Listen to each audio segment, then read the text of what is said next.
In a small village by the Sea of Galilee, Philip was born and raised in a family of fishermen.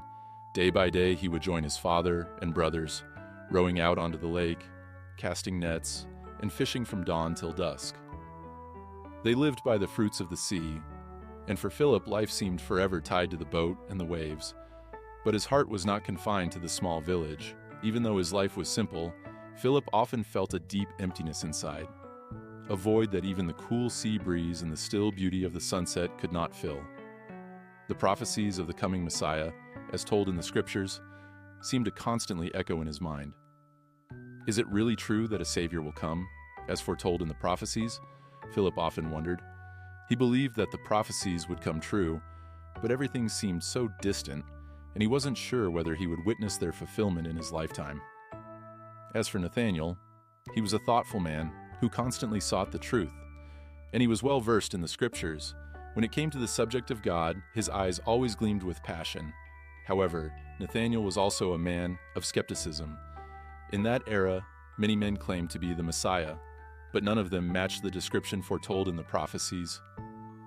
Where will the Messiah come from? Nathaniel asked himself, growing even more doubtful when he heard that Jesus was from Nazareth, a place that people generally looked down upon. One day, Philip's friend persuaded him to visit a nearby region where a renowned teacher was preaching.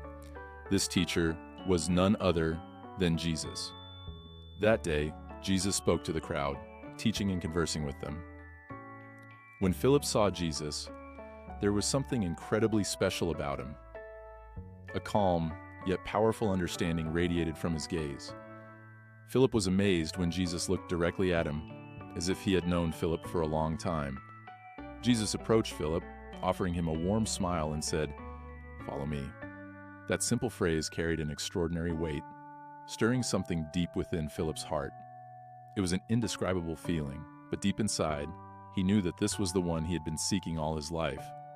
Without hesitation, Philip hurried to find Nathanael. "Nathanael, we have found the one foretold by the prophets," Philip exclaimed, breathless with excitement. "He comes from Nazareth." Nathanael frowned, his skepticism evident. Nazareth? Can anything good come from there? But seeing the earnestness in Philip's eyes, Nathanael hesitated. Despite his doubts, Nathanael decided to meet Jesus. As Nathanael approached, Jesus saw him from afar and said to the crowd, "Here is a true Israelite, in whom there is no deceit." Nathanael was taken aback. "How do you know me?"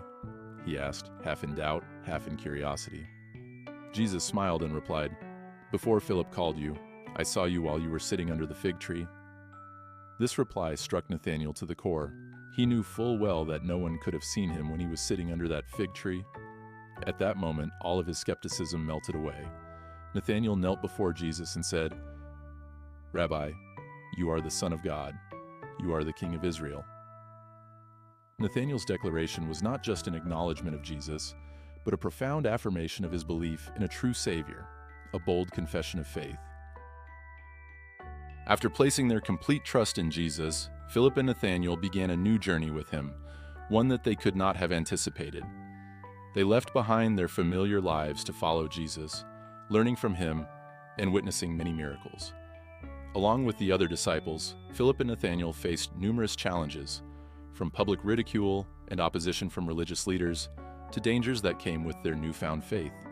During their time with Jesus, Philip delved deeper into the Scriptures, becoming increasingly certain about the Messiah. Nathanael, on the other hand, had profound conversations with Jesus, which tested his intellect and strengthened his faith. Gradually, both men learned to see the truth, not through appearances, but through genuine faith and understanding of the heart. One day, Jesus decided to lead his disciples to a new region where they would face significant challenges. Both Philip and Nathanael sensed that their journey with Jesus would not be easy, yet their faith remained unshaken.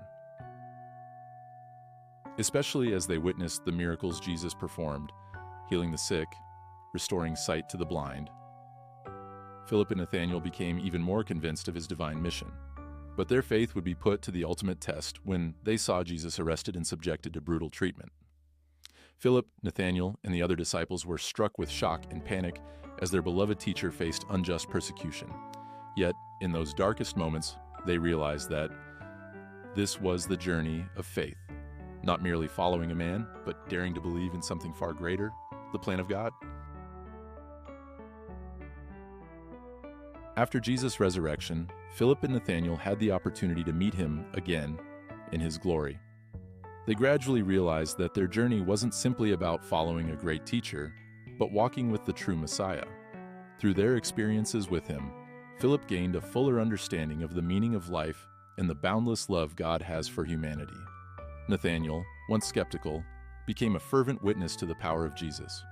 Both men now understood that when Jesus chose them, he didn't merely see a pair of hardworking hands or an intelligent mind, but he saw two souls sincerely yearning for the truth.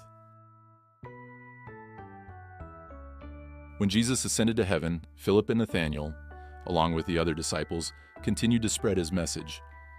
They became living witnesses of his love and salvation, despite the hardships and persecution they encountered. From an ordinary fisherman and a skeptic, they transformed into beacons of light for the faith. The story of Philip and Nathaniel is a testament that God does not discriminate against anyone and always sees the potential within each person to fulfill a greater purpose.